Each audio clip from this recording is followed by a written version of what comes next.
Pendeta Moses Lushiku mengalami kunjungan malaikat ketika sedang membaca Alkitab. Ia merasakan angin bertiup di kamar tidurnya dan mendengar suara-suara. Merasa tak tertahan karena udara yang panas, ia lalu pergi mandi. Ia lalu menggunakan sebuah tablet untuk mendengarkan musik Kristiani di kamar mandi, dan ketika sedang mandi, ia mengalami kunjungan malaikat. Malaikat menampakkan diri kepada orang-orang di berbagai tempat, termasuk kamar mandi, ruang bersalin, dan tempat privasi sekalipun. Ia ditemani oleh para malaikat pejuang yang selalu siap untuk melindungi dan membebaskan mereka yang takut akan Tuhan. Alkitab menyatakan bahwa malaikat berkemah di sekitar mereka yang takut akan Tuhan dan membebaskan mereka.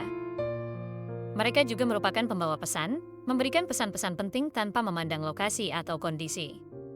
Selama mandi, sebuah lagu Kristiani tentang penderitaan Kristus diputar untuk meningkatkan suasana roh. Namun, intensitas lagu tersebut menurun, menyebabkan pengurapan berkurang. Lagu tersebut diganti dengan lagu yang lain, dan pengurapannya kembali. Moses bertanya-tanya mengapa lagu Injil sebelumnya telah memberikan energi kembali kepadanya, dan dinding kamar mandi menghilang, digantikan oleh pemandangan malaikat. Moses menyaksikan 3 malaikat, tidak menyentuh tanah seperti biasanya, dan dibawa keluar langit-langit rumah mereka. Para malaikat itu menunjukkan bahwa bumi itu kotor seperti kulit babi yang busuk dan memperingatkan agar tidak diinjak-injak. Di kamar mandinya, para malaikat membawa piala dan salah satunya berkata, Moses, mendorong dia untuk berhenti mandi dan melihat kejadian tersebut. Malaikat penunjuk jalan menjelaskan bahwa urapan Musa diturunkan karena sebuah lagu yang dinyanyikan oleh seorang penyanyi wanita yang populer.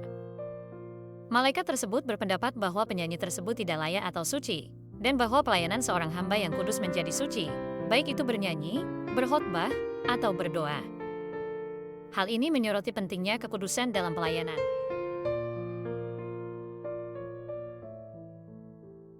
Malaikat itu menekankan bahwa ketika seorang hamba melayani firman Tuhan, mereka adalah malaikat yang berdampak, yang menyebabkan pesan itu berdampak pada mereka yang menerimanya. Hal ini berlaku untuk pelayanan apapun, apakah itu bernyanyi, berkhotbah, atau berdoa.